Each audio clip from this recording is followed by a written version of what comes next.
I know you know already. Welcome to beautiful Venice Beach, California. This guy just got caught with a machete on the beach, running around with a machete.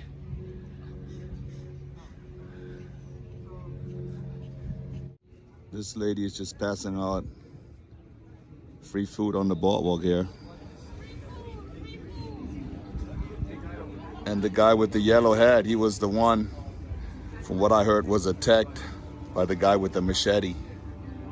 All right, we're here on Venice Beach talking to Jeremy, but his nickname is Ogre, right? Ogre. Ogre. Yes, sir. Okay, like that ogre from... Like Revenge of the Nerds. Yeah. Yeah.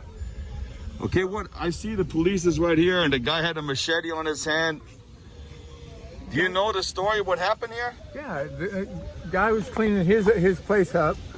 I woke up this morning to the guy over here in the yellow hat, like singing his music and whatever. And I asked him after 4 hours to quit chopping up good music. Is making music really suck.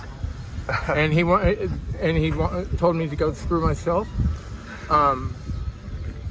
Kept coming at me about it, and then because I wouldn't leave it alone, he offered his friend money to join with him and try and beat me up.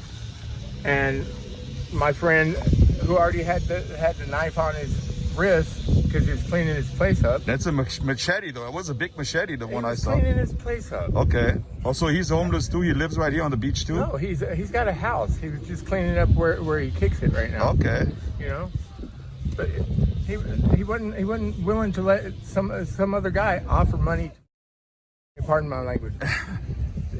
Wasn't willing to let someone offer money to jump someone else. You know, and I agree with that. If you're gonna do something, you know, be man about it. And go toe to toe with them. First off, I can't fight. Not without risking the fact of not being able to walk again. I had spinal surgery over a year ago. Wow. I have a cage on my spine.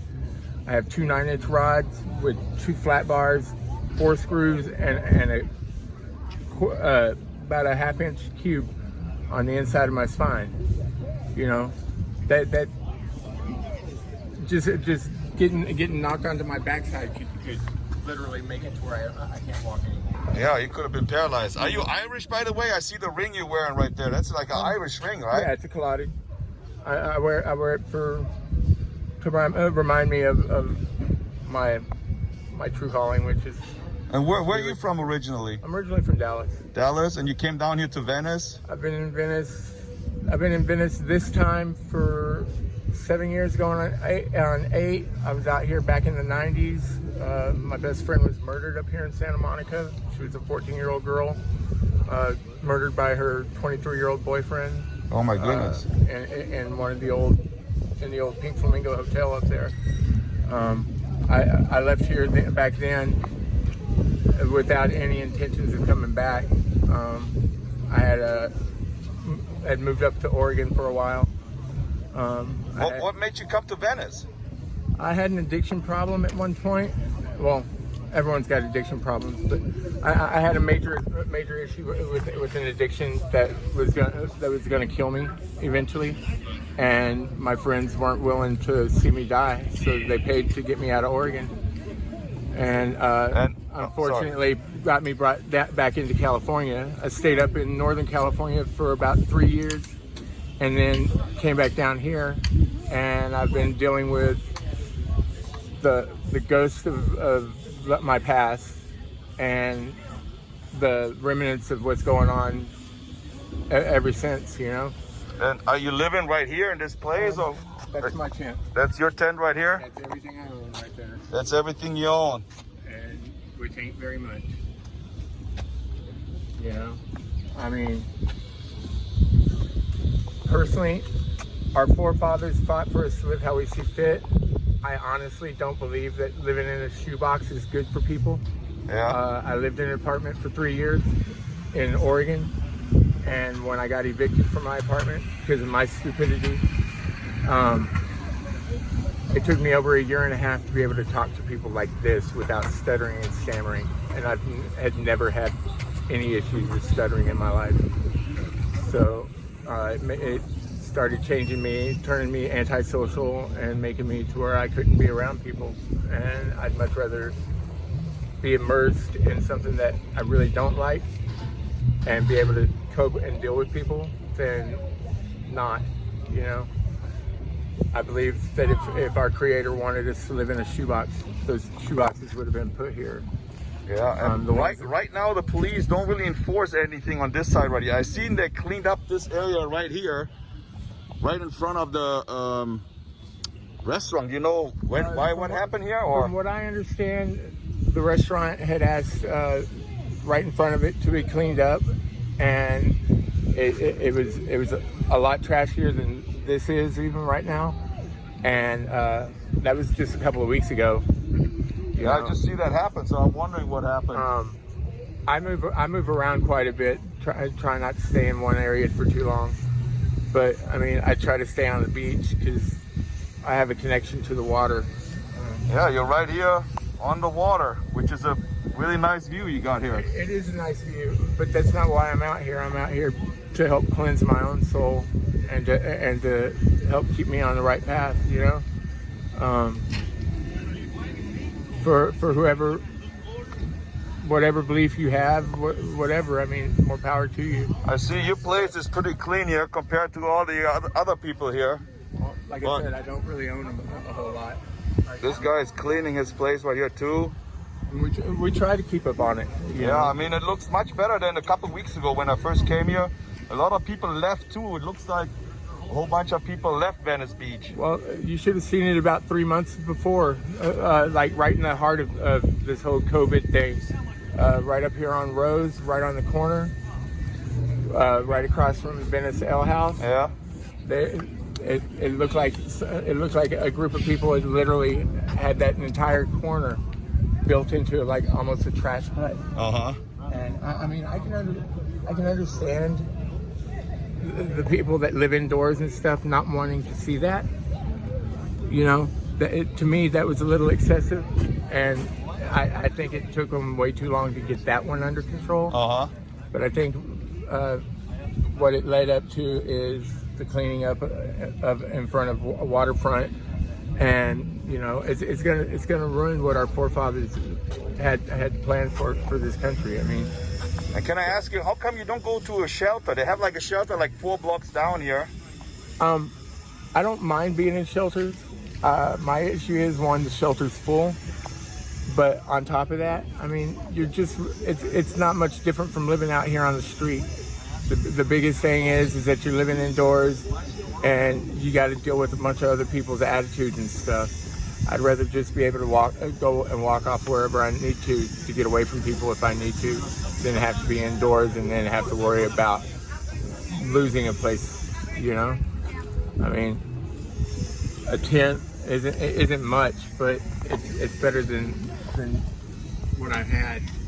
Yeah, I mean, today is another beautiful day. It's nice and hot. But before I forget, is that okay with you that I put that on YouTube? Do you give me consent? I could care less. I mean, so yes, you say it's okay, right? Yeah, it's good. I mean, I appreciate that. As long as you don't use it for any bad intentions. No, I'm just I'm interviewing people. You can go to my site. It's called German in Venice. Right on. And I just want to talk to people and get their opinion. You know, some people leave bad comments. You know, I have to say that. Some people say you're lazy or you do this. But then on the other hand, a lot of people like what I do, to talk to people and to try to understand where they're coming from, you know? Well, like I said, I mean, I understand that our forefathers fought for us to have the rights in this land to live how we see fit. I don't fit in, and I can go live indoors, but it's not healthy for me in the long run. It makes me really. It's gonna rain soon, and it's much nicer to be indoors. You know, it's warm, and you take a shower every day. Where can you take a shower here? I can take a shower right there. I mean, it may not be a hot shower. I can get a hot shower once a week here, if I'm in line early enough for it. They have a shower truck that comes out here on Thursdays and on Tuesdays up on 3rd. You know. So there's a truck coming in the parking lot where you can take a shower? Take a hot shower. Oh, I didn't know that. Yeah. It's a group called Lava May, and like it started out in San Francisco, because up there it was even worse than this. You know, a lot of us don't have access to being able to get good warm showers or anything like that. So, you know, I mean, people want to offer us food and stuff like that, but they forget, you know, part of taking care of someone's self is being able to cleanse someone's body and everything, you know. And because of your spinal injury, you just showed me the big scar in the back. Yeah, I'll show the. You want to show that? I'll show the people. It was because of one of my addictions. What kind of addiction did you have? Okay, I see it. Yeah. I've been on meth. Well, all different forms of meth since I was 3 years old. They had me on Ritalin at the age of 3. Wow.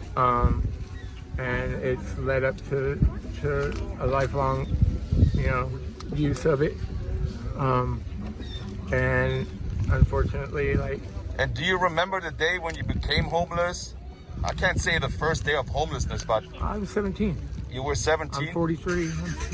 You know, I mean, I don't mind working. I have no problems working with people. I have no problems, you know, earning my keep. I just, I can't live inside of a shoebox. It just. And you get any government assistance, or how do you survive? I don't get food stamps. I don't get any of that. You just basically live from the nice lady that just passed out those sandwiches and drinks. That, or I'll earn my keep. I don't mind. Like I said, I don't mind working. I recycle bottles and cans.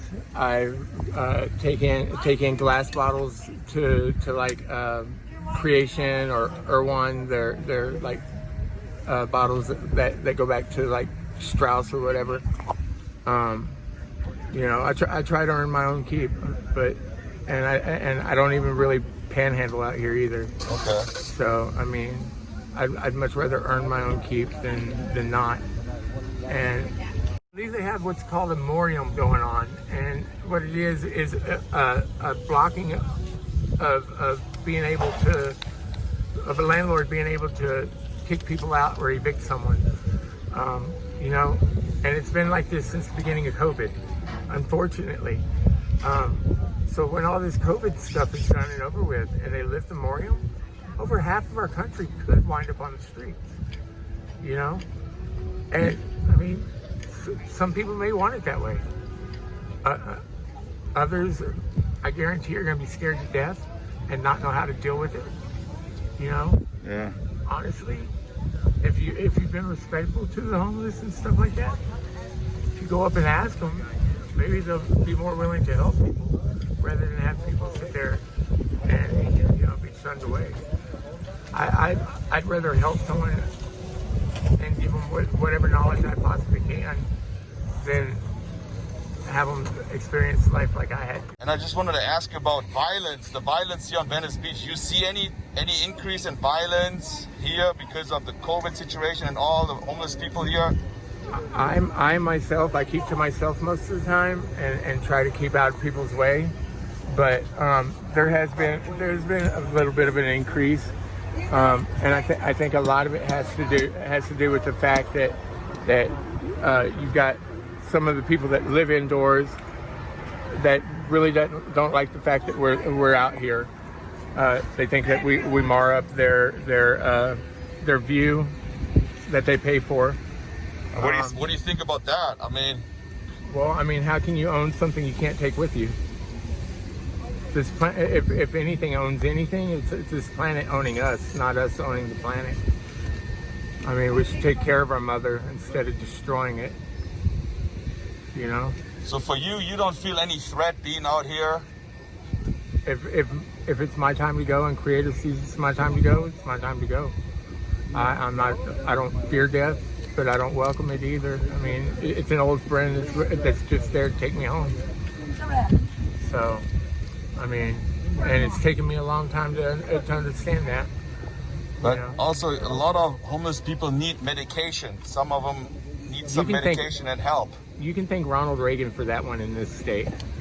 Back in the 80s with Reaganomics, you know, Ronald Reagan shutting down the mental wards and stuff like that, and taking the people that were in the mental wards and putting them out in Berkeley, San Francisco, Los Angeles, Venice, you know, and then on top of that, with laws like 3 strikes you're out, you know, making it to where you can't even protect yourself, you know, or you can't protect your property without taking a risk of going to jail.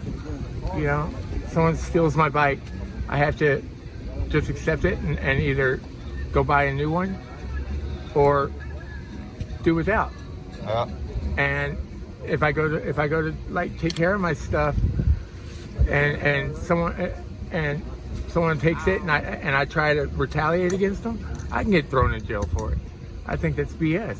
What it's done is it's opened up a way for people with weak morals and weak standings of ethics, you know, and makes them easier to waver and falter, you know. I want to ask you, you know, I have my goals in life. I want to accomplish something. Do you still have goals in life where you work towards the goals? I work on my goal every day, and my goal is to get right there with my Creator, and that's all that I have to do, really.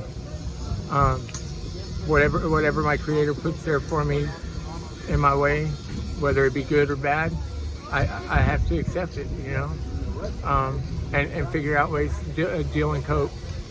See, when I talk to you, like I said, some people leave really bad comments, but they don't know. They think, oh, he's on drugs anyway, you know. I'm dead sober right now. You're dead sober. And that's what I want people to understand, you know, that people think everybody is on drugs that's out here. That's not the truth. I mean, if you want to look at it, anyone who takes any form of medication, whether it be from sugar on up to aspirin, Tylenol, stuff like that, that's all medicine. It's a drug, no matter what. Whether a doctor's prescribing it to you or you're doing it on your own accord. What I want to say is, I also really appreciate you talking to me. A lot of people are not willing to talk to other people. Like, you know, you seem like you're a really open person and you're easy to talk to. I try to be, and that's one of the things that is on why I stay living outdoors. Is if I don't live outdoors and immerse amongst people, I get to a point where if I don't know you, I don't want you around me, I don't want to talk to you, don't want to look at you, you know. I become extremely antisocial, and it's not a healthy thing for me. Do you have friends out here? I have acquaintances. I'm starting to find friendships, like real friendships. People, but I mean, most people will sit there and call you a friend while they're sitting there digging in your backpack and taking your stuff. Pardon my language. I'm really trying not to. That's all right. Don't worry. But I mean, yeah, people out here, they like to play head games and stuff like that, and I'm not all about that. I'm all about being real with people and being honest with people. I mean, if you're honest with yourself and with other people, you can be honest with your Creator, you know. And do you ever see yourself being in an apartment again and living the regular lifestyle like everybody else is doing, getting a job? Or you just, for right now, you just keep doing what you're doing? Like I said, I could get a job and still live on the streets. As long as I got a place that I can clean up and stuff, I don't see anything wrong with living outdoors. Sure, during rainy season, I'd much rather be able to stay where I can stay dry and whatever. But as long as I have the things I need and whatever, I'm fine with it.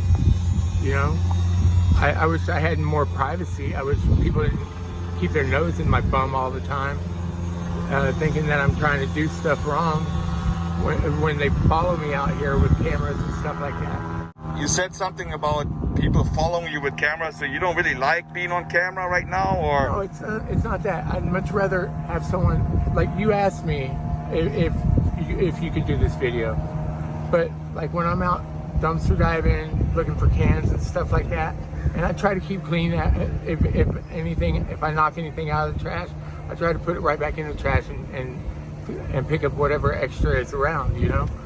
But I mean, after 7 years of people seeing me do this and walking around with their cameras and stuff, watching me do this, you'd figure they'd realize I'm not out here trying to break into things and stuff like that, and they'd leave me alone.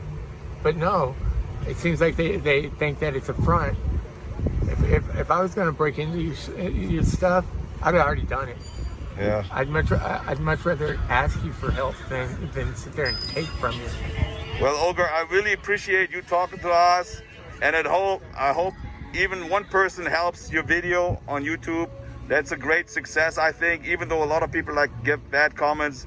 But I really think it's really good what you do and talk to us. I appreciate it. And I really appreciate that, and I wish you the best of luck. Thank you. I appreciate you coming up and asking me to be able to do this video. Thank you very much, Olga. Maybe it'll help people understand that we're not all bad. Yeah, and maybe, I did another interview with another homeless person, and they actually asked more questions. They said, can you please ask more questions? Why and this? Maybe we can do another interview one of those days. We'll see what's happening, okay? Yeah. Well, thank you very much, man. I appreciate you coming over from Germany and doing this. Thank you. So that was it with Olga right here in Venice Beach, California. If you liked the video, give it a thumbs up, push the notification bell, and of course, subscribe to my channel. I see you later. Tschüssing!